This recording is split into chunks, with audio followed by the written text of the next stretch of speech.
Bonjour à tous, on s'est chauffé en cette matinée, vous voyez, on est en forme. On espère que vous également derrière votre écran. Bienvenue, il y a du monde, regardez sur ce plateau ce matin, on est ravis. La famille s'agrandit, c'est une bonne nouvelle, vous verrez ça dans quelques instants. Karl est présent avec nous. Oui, je suis là, madame. De retour Bonjour. de vacances, comment ça va?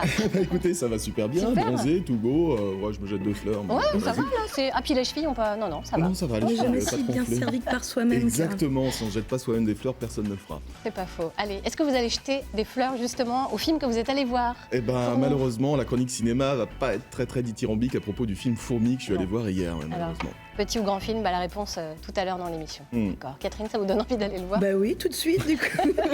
Par esprit de contradiction. Ah mais ça m'étonne pas. Des amis, Brosec, bravo. Allez, le thème du jour, c'est le bénévolat. Si vous souhaitez donner de votre temps, eh bien, comment s'y retrouver dans la jungle des 70 000 associations bretonnes? Rien que ça, eh bien, c'est ce que nous verrons. Nous grimperons également aujourd'hui dans la machine à remonter le temps avec des archives INA qui nous feront revivre le temps des yéyés. Et oui, ça rappellera des souvenirs. Nous inaugurons ce matin un nouveau rendez-vous avec les coulisses des enchères. Et chez nous, vous savez quoi, c'est déjà adjugé. Enfin, on retrouvera Billy à la SPA de Rennes avec un nouvel animal à adopter. Un nouveau compagnon pour la vie, comme dit Catherine. C'est Catherine? Oui, Bon. Allez, bienvenue à vous tous. Catherine, le thème du jour, c'est donc le bénévolat. tout à fait. Ça vous a inspiré quoi, le bénévolat? Eh bien, écoutez, c'est un sujet sérieux dont nous allons traiter dans ce numéro d'Ensemble, c'est mieux. Et nous allons découvrir ce scandale qui éclabousse la République, Laurence. Oui. Parce qu'ils sont des millions, vous venez de le dire, à travailler sans être payés. En France, à l'heure actuelle, cette exploitation est tolérée par l'État et dans les plus hautes sphères gouvernementales, ainsi que par ceux qu'on appelle les présidents, ou membres du bureau, ou membres du conseil d'administration. Bref, beaucoup de guillemets pour un scandale. Tous ces agissements gratuits, je le répète, dans de très nombreux domaines. Les sports, la solidarité, les événements de quartier, et j'en passe, la préservation du patrimoine. Tout de suite, un témoignage poignant de Mireille, bénévole à la buvette du vide-grenier de Ploubalay. Oui, bonjour. Ici Mireille. Alors oui, je voulais vous dire que moi j'aime bien être bénévole parce que d'une je sors de chez moi. Ensuite je vois des gens et je me sens utile. Ensuite l'avantage de travailler à la buvette, c'est qu'on peut se servir en boisson et en spiritueux.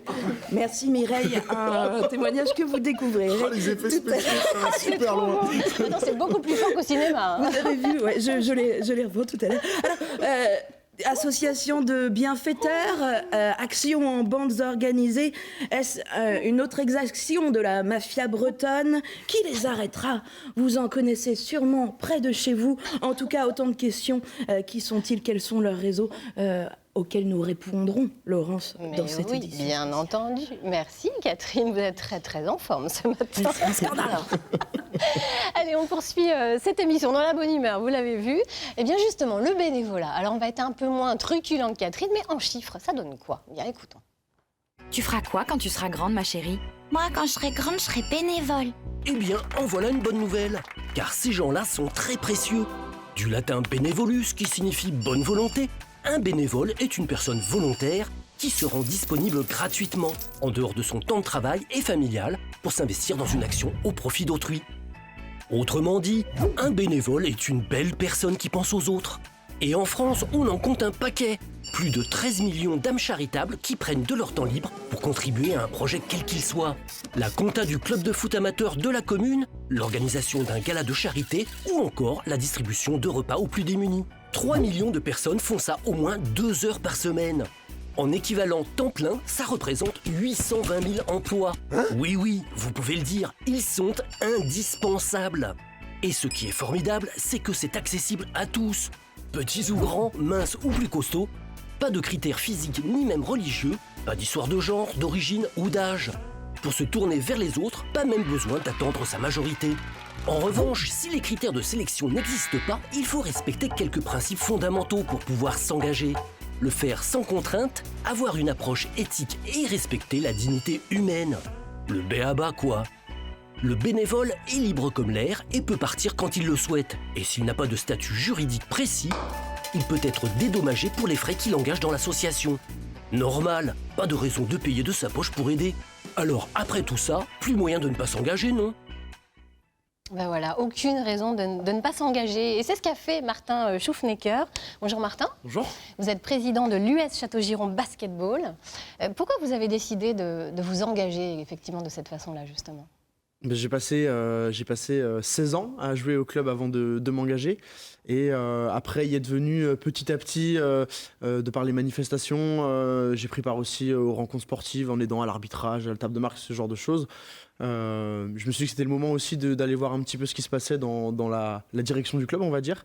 Et puis dès que je suis rentré dans le bureau du club il y a 3 ans, ça m'a donné envie de prendre d'autres responsabilités. Et après 1 an, donc j'ai proposé ma candidature pour prendre la présidence du club. Alors, on parlait d'un engagement en moyenne de 2 heures par semaine pour les bénévoles. J'ai envie de vous poser la question, c'est sans doute beaucoup plus quand on est président bénévole? Oui. 2 heures, c'est déjà très bien. Et on remercie toutes les personnes qui font 2 heures dans les associations.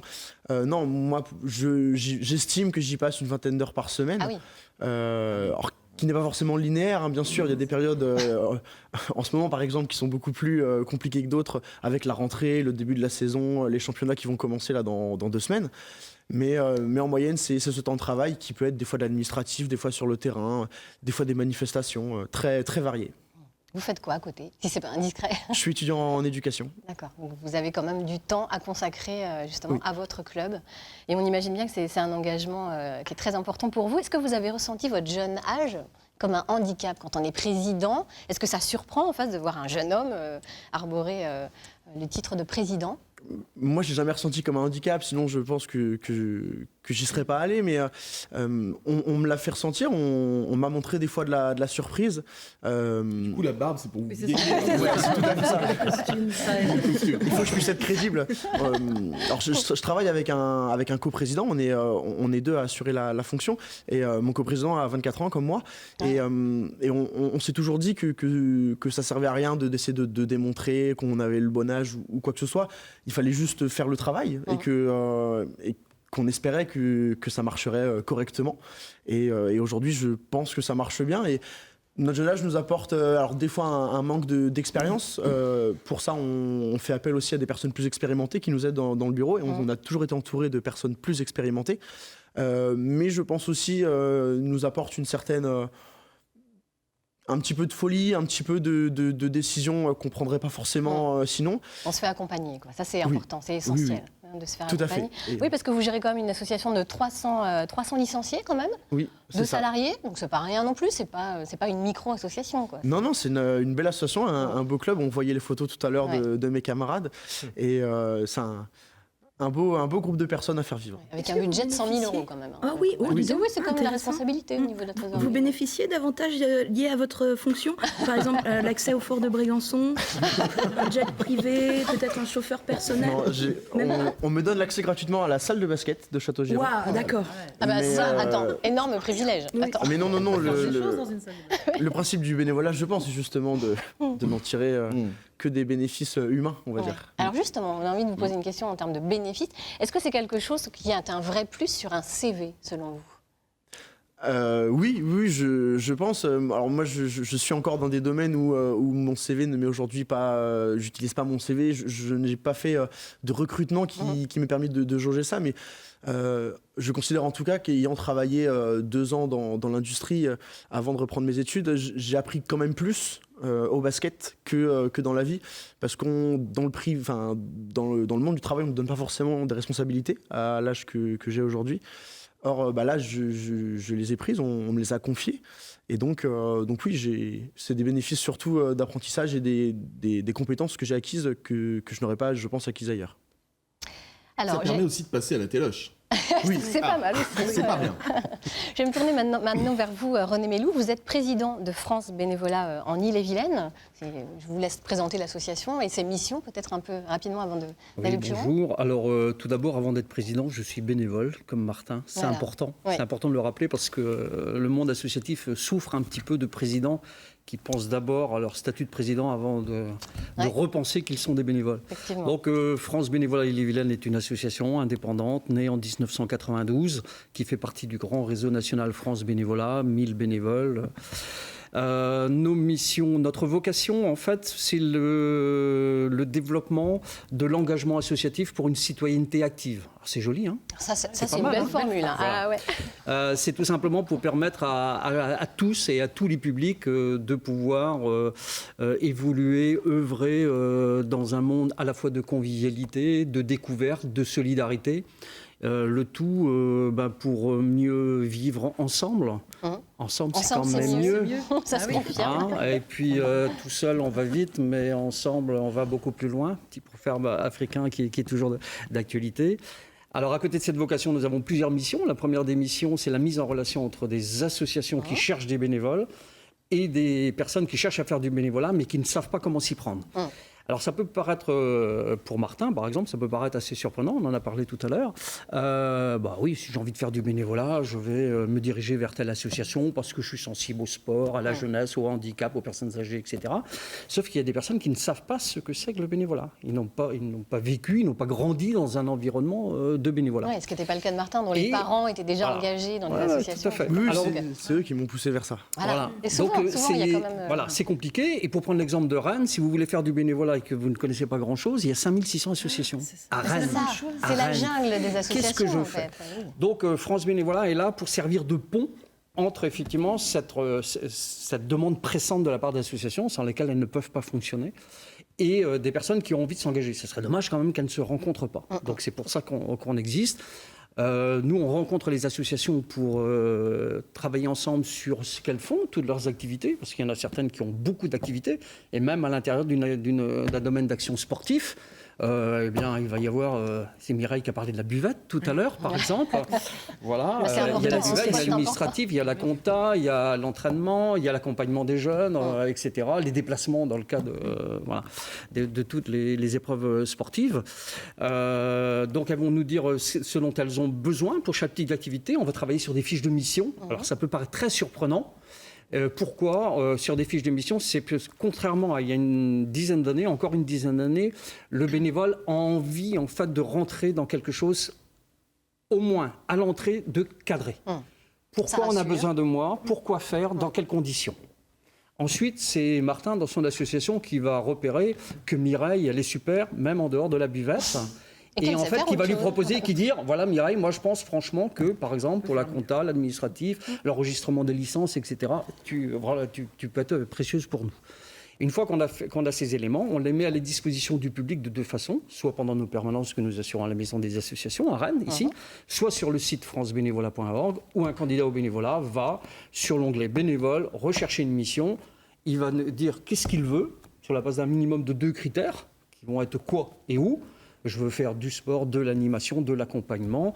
Et on va avoir un certain nombre de missions. Et s'il y a une mission qui m'intéresse, je vais cliquer, je vais aller avoir plus d'informations. Et si vraiment ça m'intéresse, je vais avoir la possibilité d'être mis en relation avec l'association pour un entretien, pour pouvoir voir si effectivement le besoin de l'association correspond à mes envies. Puisque en fait, l'objectif, c'est ça. Du speed dating associatif.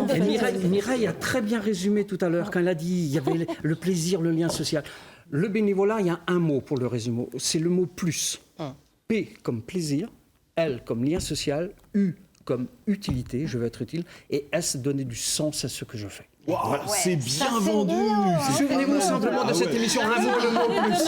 Le président, c'est du haut niveau. Voilà. Alors ça, c'est pour faire court, ça c'est une des missions. Ensuite, il y a tout ce qui est promotion du bénévolat auprès des salariés, auprès des jeunes, auprès des futurs retraités, des retraités.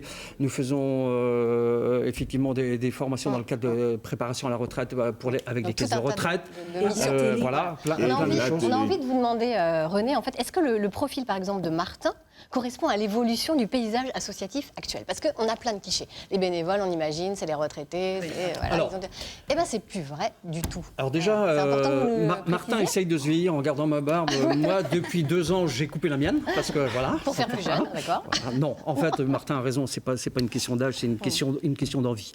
Par contre, ce qu'on observe, France Bénévolat, depuis 2010, fait une étude, en fait, une grande enquête tous les 3 ans avec l'IFOP. Et l'évolution est la suivante. C'est qu'effectivement, il y a une évolution du nombre de personnes qui s'engagent. Donc ça veut dire qu'il n'y a pas de crise du bénévolat, contrairement à ce que l'on pense. Mais derrière effectivement ce constat, il y a plein d'inégalités. Il y a des domaines d'activité où il y a de vrais déficits. L'humanitaire, le caritatif, la défense des droits, etc. Là, on a vraiment un manque important en fait, au niveau des bénévoles. Sinon, Martin, quel que soit l'âge, et c'est qu'on s'aperçoit qu'il y a de plus en plus de jeunes à vouloir faire du bénévolat. Alors, pas forcément comme fait le Martin, parce que lui, il a pris la responsabilité d'une belle association. Quand on parle de licenciés, de salariés, c'est une entreprise. C'est une entreprise. Mais les jeunes, ils ont compris deux choses. Voilà. Alors d'abord, ils sont très sensibles en fait à la solidarité. Ouais. Contrairement à ce qu'on n'arrête pas d'essayer de nous faire entrer dans le crâne, les jeunes sont très sensibles. Ils ne se moquent pas du tout du voisin, des autres, celui qui est dans le besoin. Non, ils ont envie de partage, de solidarité. J'ai envie de poser la question à Fabien. Ça vous surprend, Fabien, ce que dit René ? Les jeunes sont très sensibles à la solidarité ? Oui, à vrai dire, ça me surprend parce que j'avais effectivement le cliché que vous venez d'évoquer, c'est-à-dire des bénévoles qui sont majoritairement des retraités, en fait. Et exemple, on a, sur les 3 dernières années, on a plus 40% de jeunes qui s'engagent. Alors, ça, c'est la notion de solidarité. Et puis, il y a un autre élément derrière. Des gens qui travaillent aussi. Alors, il y a des gens qui travaillent, mais juste une petite précision sur les jeunes, c'est que dès lors que le monde associatif a compris qu'il ne suffisait pas, effectivement, ça correspond à ce qui était dit tout à l'heure, à prendre des bénévoles, à les presser, et puis à faire. Et puis, dès lors qu'on a compris qu'en même temps que nous rendre service au monde associatif, le bénévole, on va valoriser son expérience. Ouais. Et en fait, France Bénévolat, depuis 12 ans, a créé ce qu'on appelle le passeport bénévole. Et ça rejoint ce que vous disiez tout à l'heure, l'interpellation par rapport au CV. C'est-à-dire, essayons de faire en sorte qu'un jeune comme Martin, qui a fait X années dans le monde du bénévolat, quand il va faire son CV, mette dans divers bénévolat. Ouais. Martin, il ne faut pas qu'il mette ça dans divers. Martin, il le mettra dans son CV. Alors, on ne va pas mettre peut-être expérience professionnelle, encore qu'il y en a eu 2 ans avant, si j'ai bien compris. J'aurais dû la mettre avec moi, vous me l'auriez fait. Mais donc, il faudra mettre ça en avant. Mais dans d'autres expériences, Martin, il est un responsable d'entreprise, il a un salarié, il y a de l'organisation, il y a des contraintes juridiques, fiscales, etc. Donc, ça veut dire que ce sont des choses qui sont à mettre en avant. À mettre en avant dans le CV. Pour exemple, Sciences Po, il y a 2 ans, nous a sollicité sur ce sujet. Je suis désolée. Pour essayer d'expliquer aux étudiants comment... Non, les bénévoles sont très bavards. Non, ils sont passionnés. René, j'annonce juste que le mardi 1er octobre, à partir de 10h, il y aura le forum du bénévolat qui se tiendra à la Halle Mortenot à Rennes, où une centaine d'associations seront présentes. Et Carole, elle le note déjà. Voilà. Oui. Et il y a à peu près 1 millier de personnes qui vont passer ce jour-là pour... voir quelles sont les missions pour lesquelles on les attend. Merci beaucoup pour ce zoom sur le bénévolat, ça donne envie. Allez, en cette rentrée, on inaugure un nouveau rendez-vous avec Jean-Pierre, qui est expert en bricolage. Eh bien, il va nous donner, vous allez voir, plein d'astuces pour restaurer une vieille table de jardin. Je vous laisse découvrir. Bonjour, je m'appelle Muriel. Moi, c'est Patricia. Moi, c'est Véronique. J'ai dans mon jardin une vieille table en fer abîmée. On voudrait lui donner une nouvelle jeunesse. Quelle solution pouvez-vous m'apporter? Merci.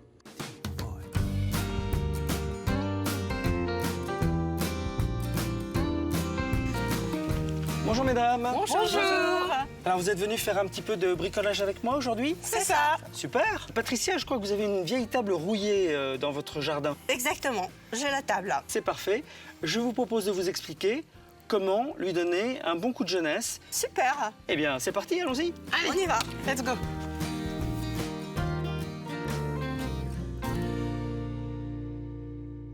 Bien, vous êtes prêtes? On est prêts. Eh bien, nous allons passer le produit. On utilise un décapant. On va en mettre un petit peu ici. Patricia, je vous propose avec le pinceau de l'étaler en couches un petit peu épaisses. D'accord. Je passe au-dessus des trous. Vous passez partout, voilà. Et on voit d'ailleurs la peinture commence à réagir. On voit le produit ici qui est en train de faire des cloques. C'est signe que c'est efficace. Patricia, c'est parfait. On va oublier cette table pendant une petite demi-heure pour passer à l'étape suivante, le grattage de la peinture. Parfait.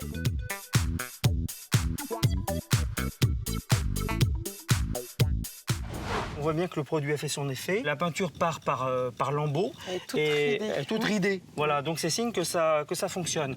Et avec ce racloir, vous allez voir que je peux facilement enlever la peinture. Voilà.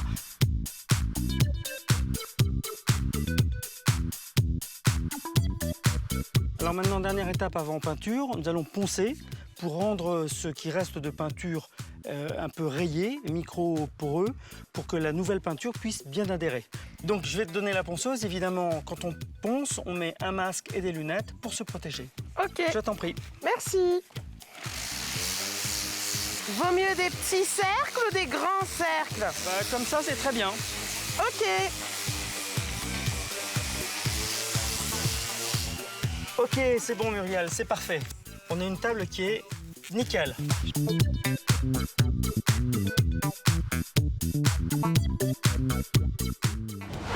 Dernière phase de l'opération, la peinture. Alors la peinture, nous avons choisi une peinture directe sur fer qui inclut un anti-rouille, ce qui nous permet d'éviter une étape et de gagner un peu de temps. Donc nous avons mis la table à l'envers pour pouvoir peindre les pieds au pinceau.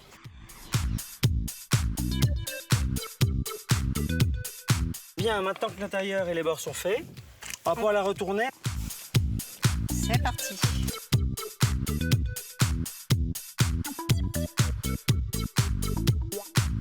Et ben voilà. Véronique, je pense que tu peux t'arrêter. Cette table est parfaite. Vous avez vu qu'en peu de temps, avec peu de moyens, on peut facilement rendre vie à de vieux objets qui ont une âme. Et elle va retrouver sa place dans le jardin. Très bien. Merci beaucoup à toi. Merci JP.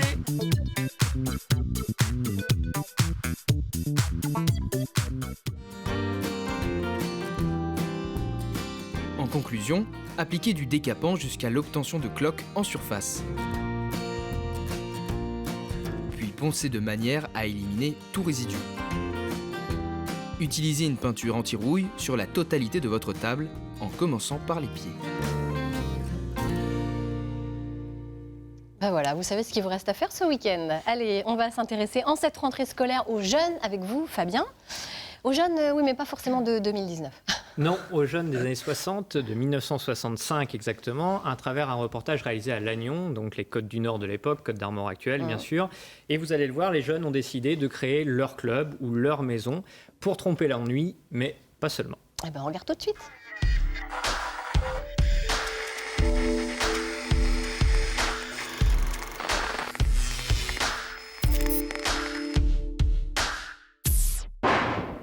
Ah, dites-moi, monsieur. Oui, moi, monsieur? Oui, vous. Est-ce que les jeunes à Lannion passent leur temps à déménager comme ça, une espèce de bric-à-brac? Mais pas du tout. Nous déménageons ce local pour préparer la maison des jeunes. Ah, alors une précision. D'abord, si vous voulez bien, qu'est-ce que vous appelez jeunes? J'entends au point de vue âge. Les jeunes, ce sont des jeunes de 15 à 25 ans. Vous avez quel âge vous-même? J'ai 23 ans. Et vous êtes étudiant, vous avez une profession? Oui, je travaille chez mes parents. Alors parlez-moi un petit peu maintenant de cette maison de jeunes. Pourquoi d'abord une maison de jeunes à Lannion? Une maison de jeunes à Lannion parce que d'après les statistiques que nous avons faites, les jeunes désiraient une maison à Lannion car il n'y a pas beaucoup de distractions. Il s'agira en somme d'activités essentiellement récréatives. Il y aura des activités récréatives, mais pas seulement des activités récréatives. Il y aura également un service culturel, bibliothèque, disques. Oui, vous croyez que les jeunes s'intéressent au ce qu'on appelle précisément culturel? Ça peut être quand même d'un certain apport au point de vue jeune. Oui, d'accord. Je crois savoir également que à Lannion, les tournées du CDO ne reviendront peut-être pas. Et également les JMF ne reviendront pas. Oui, alors ne pensez-vous pas que la Maison des Jeunes fera en quelque sorte double emploi avec d'autres mouvements qui déjà s'occupent de toutes ces choses? Non, absolument pas, car notre bibliothèque à nous ne sera pas une bibliothèque comme on peut en trouver également en ville. Il y aura plutôt des revues techniques qui puissent intéresser les jeunes travailleurs, également des revues de distraction comme Tintin, Spirou, etc. qui attirent les jeunes. Mademoiselle, oui? Que vient chercher une jeune fille dans une maison de jeunes? Un mari? Oh, pas précisément, surtout des distractions. Oh, pour s'écouter des disques, il y a une bibliothèque. Enfin, oui, vous n'avez pas de tout ça, là, ni de disques, ni bibliothèque? Non, enfin, il y a une bibliothèque pour tous, là, mais qui est assez restreinte quand même. Pour les jeunes, je crois que ce serait plus intéressant, la bibliothèque du foyer, précisément. Oui. Qu'est-ce que vous pensez des copains? J'entends par là les yéyés, etc. Oh, les copains, c'est Johnny, Sylvie, Adamo, enfin, tous ces jeunes premiers. Vous aimez ça? Oh oui, beaucoup. Redoutable, la dernière question quand même. Bon, enfin, plus globalement, on voit que la jeunesse s'affirme en tant que groupe à part entière dans les années 60. Oui, les années 60 sont celles de l'émergence du phénomène jeune. C'est à cette époque que les municipalités et l'État prennent conscience que les attentes de la jeunesse sont différentes de celles des enfants d'un côté et des adultes de l'autre, d'où la multiplication des maisons de jeunes et de la culture comme celle de Lannion. Mais on l'a vu dans le reportage, les jeunes ont de plus en plus tendance à prendre les choses en main. Une image de la jeunesse autonome qui est relayée par les médias, dont le journaliste qu'on a entendu, qui ne cache pas son incompréhension, voire son ironie, face à un phénomène nouveau qui lui est finalement complètement étranger. Ouais. Pour lui, par exemple, les jeunes femmes ne sont là que pour trouver un mari, ou pour reprendre un terme né à l'époque et qui témoigne d'un nouveau rapport à la sexualité, pour flirter. Ouais. Alors on voit également sa curiosité lorsqu'il s'agit d'évoquer les idoles de l'époque. L'idée d'une spécificité de la jeunesse va effectivement de pair avec l'affirmation d'une culture jeune. Alors une culture jeune qui passe effectivement par le suivi d'un certain nombre d'idoles dans le domaine littéraire, la bande dessinée a été évoquée également, le domaine cinématographique, mais surtout dans le domaine musical, sous la forme des yéyés, acclimatation du rock américain en France. Il s'agit de la bande de Salut les copains que vous pouvez voir à l'écran en ce moment, à travers la photo du siècle, donc qui date de 1966. On y retrouve Sylvie Vartan, Johnny Hallyday, Eddie Mitchell, France Gall, Gainsbourg, Sheila, Michel Thor, Christophe, Antoine, j'en passe. Alors il y a bien sûr des voix oubliées, comme celle d'une certaine Catherine Bossard, un petit peu oubliée. Voilà, exactement. Alors ce phénomène générationnel s'inscrit aussi, et ça il faut bien le noter, dans une logique de masse, notamment car la jeunesse est désormais un véritable marché. Les baby-boomers de l'après-guerre arrivent à l'âge de l'adolescence et reçoivent de plus en plus d'argent de poche par leurs parents dans une France des 30 Glorieuses où le niveau de vie s'élève. Du coup, forcément, ces jeunes sont un marché à conquérir pour les industries culturelles. Eh bien évidemment. Oui, pour les industries culturelles, elles ont tout intérêt effectivement à flatter les aspirations identitaires des jeunes pour s'assurer du succès de leur production. Alors elles organisent des concerts, des émissions de télévision comme Ashton et Tête de Bois, titre célèbre, des émissions de radio aussi. Salut les copains est une émission de radio à la base sur Europe numéro 1. Et aussi les magazines qui permettent de se procurer les posters des idoles. Ah ouais, vous aviez des posters vous les uns des autres là, non? Ah ouais. Ouais, j'avais des posters top 50 dans la chambre. Moi aussi. Poster de MacGyver, une autre époque. Alors la chambre, c'est intéressant ce que dit Karl, puisque la chambre, ça fait partie justement de l'autonomie des jeunes. C'est un espace personnel où les jeunes vont afficher les posters et on va retrouver d'autres éléments identitaires comme le transistor, le 45 tours ou même l'événement, le jean par exemple. Des années 60, ça se développe beaucoup.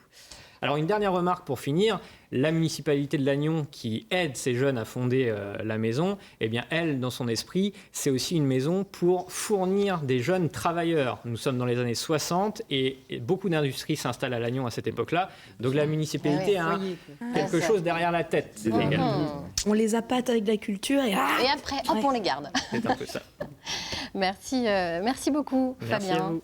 Alors, est-ce que vous allez mettre, Karl, le poster du film Fourmis dans votre chambre ou pas? Malheureusement, j'en doute On va un petit peu. passer au cinéma. Vous l'avez vu et qu'en avez-vous pensé? Petit ou grand film? On va tout de suite regarder peut-être la bande-annonce. Oui, c'est ce que j'allais vous dire, c'est ça. D'abord la bande-annonce. Juste après. Allez. Bon ça fait une demi-heure que je t'attends. T'as dû oublier. J'y vais, sinon je vais être en retard. Tu vois, lui, il a beau être le plus petit, il a un sacré pif. Hé, carton rouge, c'est carton ça. Ah, le père de Théo a fini sa sieste. Il est complètement ouf, ton père, fourmi. Je m'appelle pas comme ça. Là, il est juste dans une mauvaise passe. Théo, qu'est-ce que tu fais là? Un recruteur d'Arsenal, il va venir te voir. C'est une chance unique pour toi. Ça peut changer ta vie. Qu'est-ce que tu crois qu'il Qu'est-ce que tu veux que j'en sache? Maintenant qu'il t'a vu jouer, il trouve que tu es trop petit. Alors? Il m'a sélectionné. Mon fils est pris par Arsenal. Ils m'ont pas recruté, j'ai menti. Oh putain. Mais pourquoi t'as fait ça? J'aimerais bien qu'on parte ensemble en Angleterre. Alors il va d'abord falloir vous occuper de vous. Vous vous sentez capable? Lâche-moi. Tu pars avec papa, c'est pas footballeur que tu deviens, c'est barman. What is your name? My name is Ron. Oh merde. Bonjour. Ouais. Pastis bière à 15h, du chéri. Si finalement ça marchait pas Arsenal, on pourrait continuer à venir ici et à passer du temps ensemble. Hein. Il a fait ça pour son père, pour le sortir de son trou. Mais t'as pas à t'occuper de lui, t'es pas responsable de tout le monde, hein. Et cette fois-ci, vous allez vous battre. C'est mon truc, la bagarre. Tellement merdé toutes ces années. Mais là, je vais y arriver.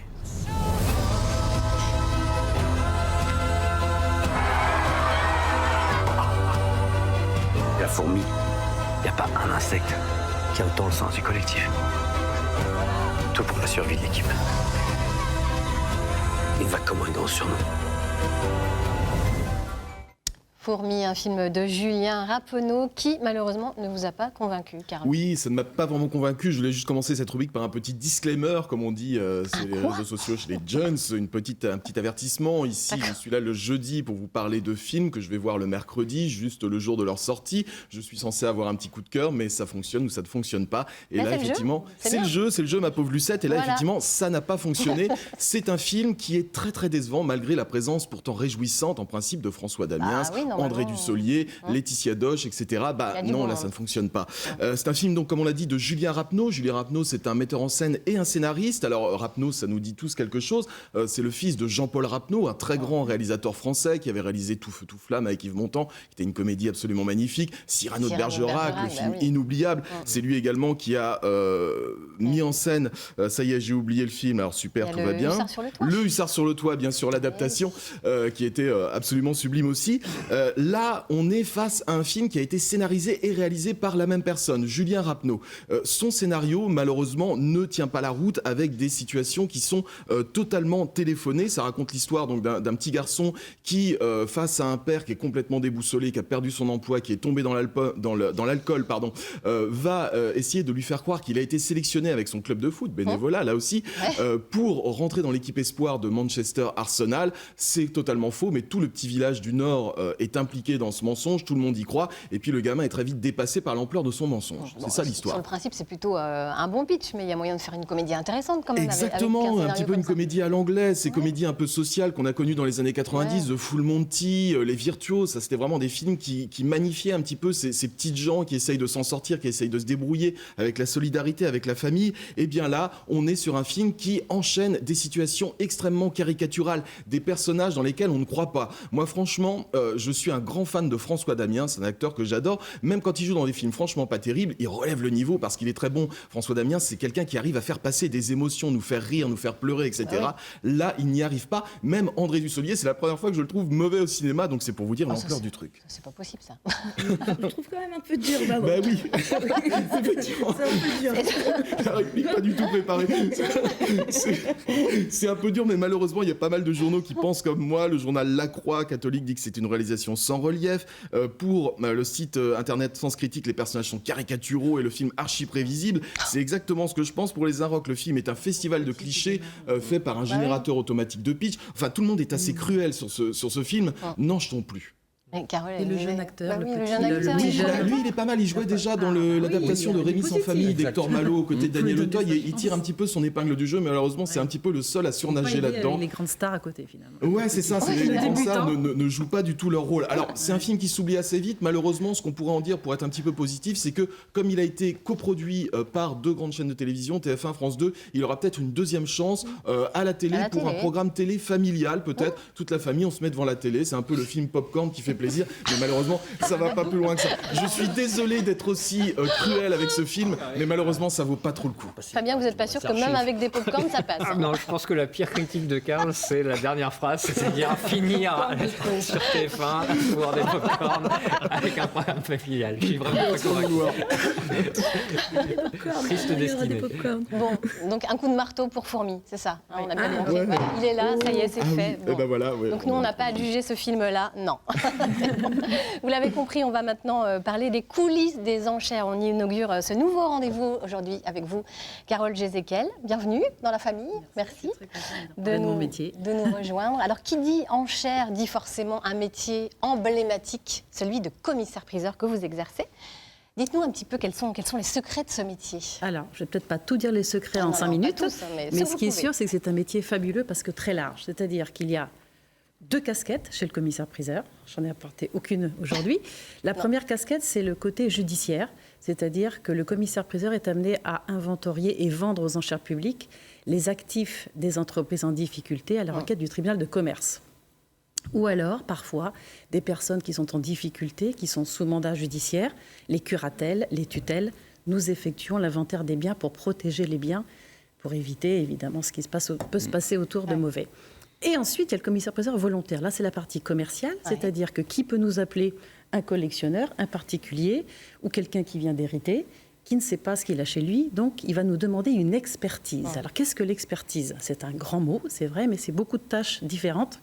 Tout d'abord, c'est d'identifier, est-ce que le bronze que j'ai à la maison est bien un bronze ? Est-ce que ma bague, elle est bien en or ? Est-ce que le saphir est vrai ? Est-ce que le tableau, c'est bien une huile ou une reproduction ? Donc, plein de questions se posent.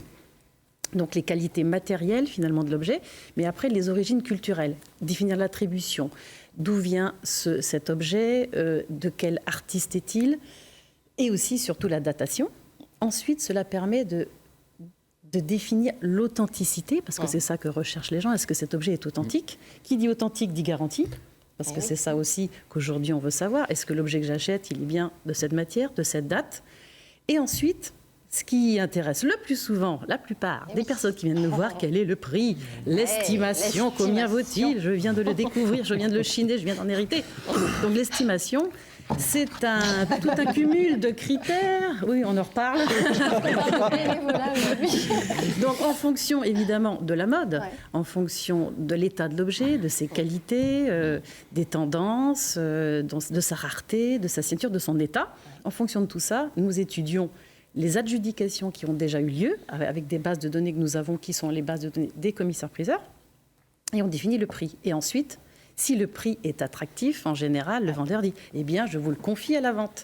Et là, encore une autre mission, les enchères. Donc, c'est toute la promotion de la vente sur des sites ciblés, sur des collectionneurs qu'il faut trouver pour vendre le plus cher possible, pour faire plaisir aux vendeurs.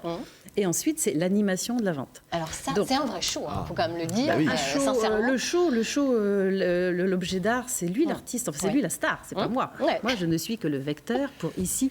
C'est vrai que c'est un échange, c'est du live, c'est très vivant, c'est à vivre. C'est vraiment à vivre. Donc c'est vrai que pour bien expliquer, pour comprendre le métier, il faut venir nous voir. Et surtout, voilà, la place des Lys, on a la chance d'être bien placé à Rennes. Donc voilà, le commissaire-priseur, c'est celui qui doit détecter et ne pas passer côté d'un objet qui est mélangé parmi d'autres objets. Il y a des petits secrets. Il y a des... Bon, alors les petits secrets, on les verra une autre fois. On n'aura pas le temps d'en parler. Mais l'objet, par exemple, un objet qu'on peut trouver en salle des ventes, il y a parfois des curiosités. Vous en avez vendu une il y a quelques temps. Vous allez nous la chaque présenter. semaine, vous aurez un objet mystère. Et le voici. Comment ils ont fait rentrer le crapaud Un village rentré dans une bouteille. J'ai voulu vous apporter un objet dit de curiosité. C'est un objet d'art populaire qui ne rentre pas dans les cases, parce qu'autrement, il y a beaucoup de thèmes qui sont très classiques.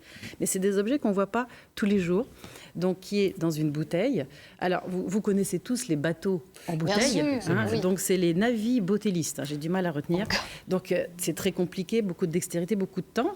Mais là, la curiosité, il y a aussi les bouteilles de la Passion à l'intérieur, qui étaient des objets de dévotion. Et de quelle époque ? Au 19e. 19e.